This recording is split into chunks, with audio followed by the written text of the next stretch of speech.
Welcome. If you've ever wanted to reply directly to a pin in your Pinterest chat but weren't sure how, you're in the right place.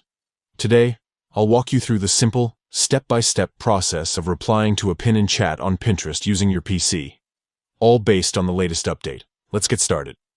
First, open up your favorite browser and head over to Pinterest.com. Log into your account if you haven't already. Once you're on the Pinterest homepage, take a look at the left side menu. Here, you'll see a list of options.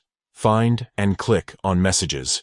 This will open up your inbox, showing all your recent chats and conversations.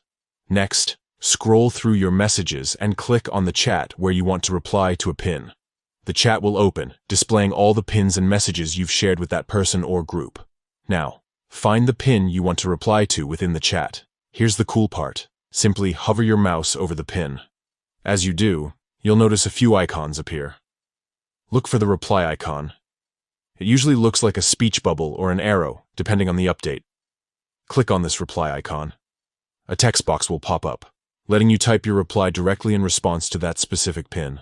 Go ahead and type out your message, whether it's a quick thought, a question, or a reaction. Once you're happy with your reply, just click Send. That's it. Your reply will now appear directly beneath the pin in the chat, making it super clear what you're responding to. This new feature makes conversations on Pinterest much more organized and easier to follow, especially when you're sharing lots of pins back and forth. If you found this guide helpful, don't forget to like and subscribe for more Pinterest tips and updates. Thanks for watching, and happy pinning.